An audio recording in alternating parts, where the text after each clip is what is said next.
pada saat sedang berjalan tiba-tiba dia jatuh, lemah ototnya. Maaf ya, takut ya dok kalau misalnya ada orang kejang di jalan tiba-tiba orang nggak mau nolong karena takut menular. Itu benar nggak dok?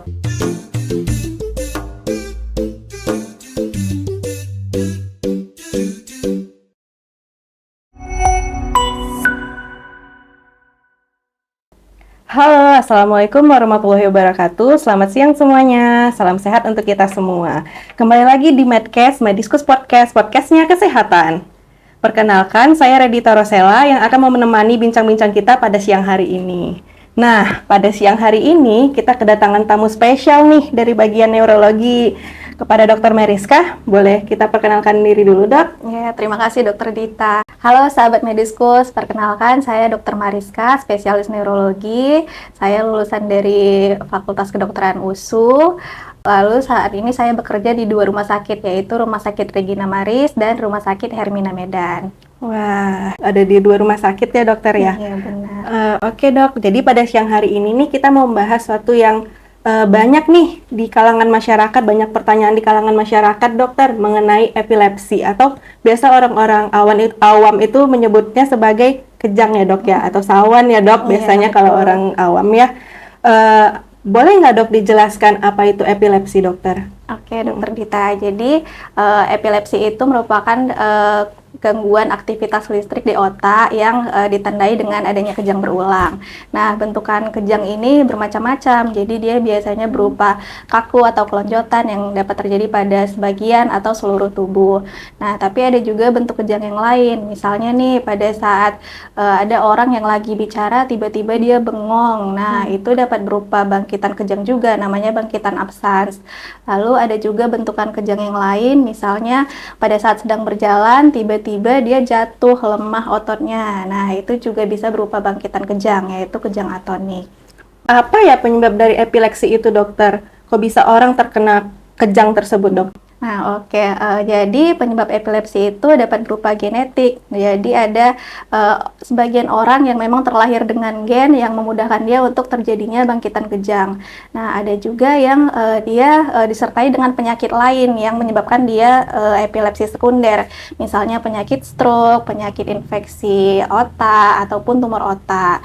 Namun ada juga yang idiopatik, yaitu penyebabnya belum diketahui gitu. Baik dok, nah kira-kira dok, banyak nih pertanyaan nih dok, apakah epilepsi itu bisa menular dok? Kan ya maaf ya takut ya dok kalau misalnya ada orang kejang di jalan tiba-tiba orang nggak mau nolong karena takut menular, itu benar nggak dok? Iya betul, jadi memang yang perlu digarisbawahi, epilepsi ini bukan penyakit menular, bukan kutukan, bukan guna-guna ya kan, karena yang berkembang di masyarakat kayak gitu seperti itu ya katanya. dok ya. Jadi epilepsi ini bukan penyakit menular, namun memang pada orang yang memiliki keluarga dengan riwayat epilepsi berupa orang tua ataupun saudara kandung itu memiliki resiko yang lebih besar untuk terkena epilepsi. Oh begitu ya dok, berarti nggak menular ya dok Iya, ya, epilepsi betul. itu sendiri ya. Kira-kira dok, ada nggak hal-hal tertentu yang bisa mencetuskan epilepsi ini dok? Nah, ada memang beberapa hal yang dapat mencetuskan kejang pada pasien epilepsi. Jadi dia lebih mudah terjadi bangkitan kejangnya. Misalnya kurang tidur, kelelahan, ataupun stres, atau seperti melihat cahaya lampu yang berkedip-kedip. Itu bisa membangkitkan kejang pada pasien epilepsi. Oh jadi cahaya lampu bisa ya dok ya untuk Iya. membangkitkan epilepsi itu sendiri ya dok ya? Betul. Oh baik dok. Nah kalau misalnya seandainya nih dok, ada kita temukan orang di tengah jalan tiba-tiba kejang epilepsi nih dok, apa yang harus kita lakukan dokter? Nah, itu yang paling penting ya Iya kan? dokter, yang paling penting. Jadi misalnya kita lagi jalan-jalan ketemu pasien epilepsi yang kejang ya kan. Yang pertama tetap tenang dan jangan panik ya kan. Terus yang kedua lihat waktunya buat menentukan durasinya nanti berapa lama kejangnya berlangsung. Nanti waktu berakhir kejangnya dilihat lagi jamnya jam berapa gitu. Terus yang ketiga jauhkan penderitanya dari benda-benda berbahaya di sekitarnya. Lalu posisinya dimiringkan ke samping supaya tidak tersedak. Lalu longgarkan pakaiannya terutama di bagian leher, di kerah baju. Setelah itu jangan masukkan benda apapun ke dalam mulut berupa sendok, kasa, jari tangan ya kan. Terus waktu pasiennya juga kejang nggak boleh coba dihentikan kejangnya karena dapat berbahaya, dapat mencederai pasiennya gitu kan. Terus kalau memungkinkan divideokan waktu kejangnya supaya bisa dievaluasi oleh dokter. Dan yang terakhir, jika kejangnya berlangsung lebih dari 5 menit, langsung dibawa ke UGD. Oh, begitu ya dok. Jadi penting ya untuk memvideokan dari kejang pasien tersebut ya dokter ya, Iya, betul. agar tahu jenis kejangnya apa ya dok ya. Oke, baik dok. Ini dek, epilepsi ini dapat diobati atau tidak dokter? Oh iya, jadi epilepsi ini dapat diobati dan dapat dikontrol dengan pengobatan yang rutin dan teratur. Jadi memang minum obatnya agak panjang pada pasien epilepsi primer. Jadi minumnya itu 3-5 tahun dari bebas kejang. Misalnya dia terakhir kejang hari ini, Februari 2024. Jadi nanti pasiennya bakal minum obat sampai 3 tahun ke depan, mendekati Februari 2027, nanti akan dievaluasi ulang, dilakukan rekam listrik di otak, diulang lagi. Jika sudah memungkinkan nanti obatnya akan diturunkan dosisnya pelan-pelan sampai di stop gitu. Oh, begitu. Tapi memang stopnya penghentian obat, perubahan obat itu harus diawasi oleh dokter, tidak boleh dilakukan sendiri gitu. Oh, oke, baik dokter. Menarik sekali ya perbincangan kita pada siang hari ini ya dok ya. Nah, seandainya nih dok, ada penderita epilepsi yang perempuan nih, udah menikah dan pengen hamil, itu boleh nggak dok? Nah, boleh sekali. Jadi pasien epilepsi tetap boleh menikah dan boleh hamil. Nah, jadi untuk hamil nanti jika pasiennya memang sudah bebas kejang selama 9 bulan sebelum hamil, biasanya selama kehamilan kejangnya nggak akan terjadi gitu. Biasanya dia tetap bebas kejang selama dia hamil. Namun memang sebelum kehamilan, nanti jika ada rencana untuk hamil harus dikonsultasikan dengan dokter juga.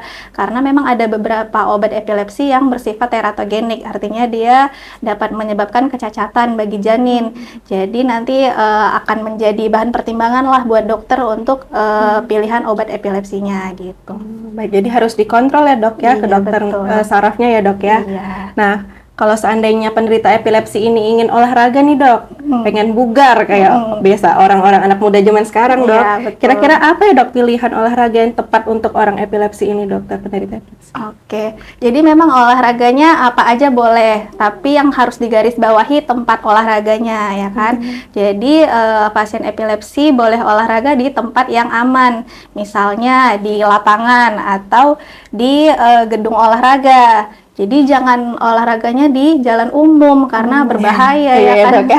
Jika nanti tiba-tiba kejang ada kendaraan yang lewat Iya, bahaya. bahaya, dok. Jadi memang tempatnya yang aman. Nah, ada juga pertanyaan, pasien epilepsi boleh berenang nggak sih dok? Jawabannya boleh. Nah, apalagi kalau memang dia kejangnya sudah terkontrol, sudah lama nggak kejang, tinggal minum obatnya sampai habis ya kan. Tapi tetap diawasi oleh keluarga atau teman gitu. Tetap diawasi berarti ya dok ya. Oke, baik dok. Menarik ya dok pembicaraan kita dok. Kira-kira ada tambahan lagi nggak dok mengenai epilepsi ini dokter? Mungkin itu aja sih, tapi yang pasti epilepsi tadi yang perlu digarisbawahi bukan penyakit menular, bukan guna-guna ya kan. Dan minum obatnya memang ya harus agak bersabar lah, harus rutin, harus teratur supaya bisa segera kejangnya terkontrol dan segera sembuh juga. Nah, baik dokter, terima kasih banyak ya dokter atas informasinya, sangat bermanfaat banget ya untuk kita semuanya. Saya tutup aja ya dok acara podcast kita pada siang hari ini. Terima kasih banyak. Assalamualaikum warahmatullahi wabarakatuh.